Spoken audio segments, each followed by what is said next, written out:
పుట్టుకతోనే రెండు చేతులు పనిచేయవు. కానీ ఆ వైకల్యం అతని ఆత్మవిశ్వాసాన్ని ఎక్కడా దెబ్బతీయలేకపోయింది.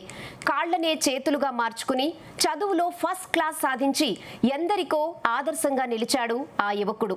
డిగ్రీ పూర్తయిన ఉపాధి లేక అధికారుల చుట్టూ తిరుగుతున్న కామారెడ్డి జిల్లా భానుప్రకాష్ జీవిత పోరాటంపై ప్రత్యేక కథనం.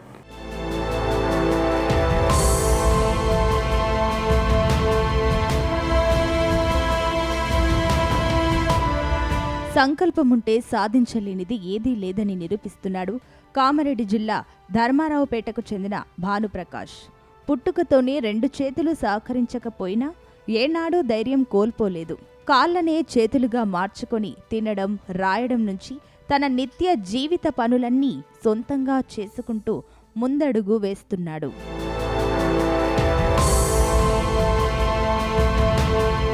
చదువుపై ఉన్న ఆసక్తితో విద్యాభ్యాసాన్ని కొనసాగించాడు భానుప్రకాష్.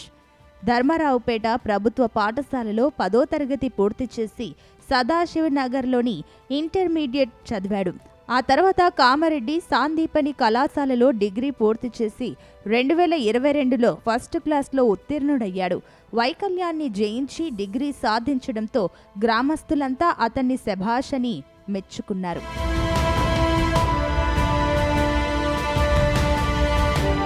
భానుప్రకాష్ తల్లిదండ్రులు రోజువారీ వ్యవసాయ కూలీలు. రెక్కాడితే గాని డొక్కాడని పరిస్థితి వారిది. ఒక చెల్లెలు ప్రస్తుతం చదువుకుంటోంది.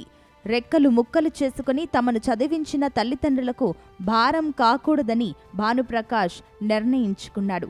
డిగ్రీ పూర్తయినప్పటి నుంచి తన అర్హతకు తగ్గ ఉపాధి కోసం అధికారుల చుట్టూ తిరుగుతున్నాడు.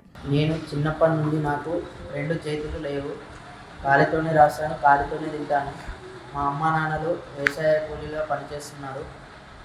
అందువలన వాళ్ళకి నేను కొంచెం భారం కాకూడదని, నేను కొంచెం ఏదో పని చేసుకోవాలని, ఉపాధి కల్పించాలని ప్రభుత్వాన్ని కోరుకుంటున్నాను. చిన్న పని, నా పనులు నేనే చేసుకుంటాను స్వతహాగా. కొంచెం ప్రభుత్వం గమనించి నాకు చిన్న ఉపాధి కల్పించాలని ప్రభుత్వాన్ని కోరుకుంటున్నాను. మా తల్లిదండ్రులు, తల్లి తండ్రి, నేను, చెల్లి ఉంటుంది. చెల్లి 10వ తరగతి చదువుకుని నేను డిగ్రీ కంప్లీట్ చేశాను. అమ్మా నాన్నలు వ్యవసాయ పని చేస్తుంటాను. వైకల్యాన్ని జయించి చదువులో ప్రతిభ చూపించిన భానుప్రకాష్కు ఒక అవకాశం ఇస్తే తన పనితీరుతో నిరూపించుకుంటానని అంటున్నాడు. ఎలాంటి కష్టమైన పనినైనా పట్టుదలతో పూర్తి చేస్తానని నమ్మకం వ్యక్తం చేస్తున్నాడు. తనకు తగిన సాయం అందిస్తే కుటుంబ పోషణలో భాగస్వామి అవుతానని కోరుతున్నాడు.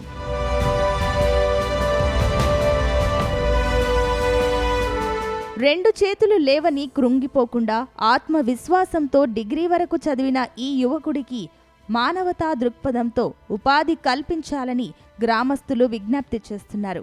అధికారులు, దాతలు స్పందించి చైతన్యనిస్తే భానుప్రకాష్ జీవితంలో కొత్త వెలుగులు నిండుతాయని కోరుతున్నారు.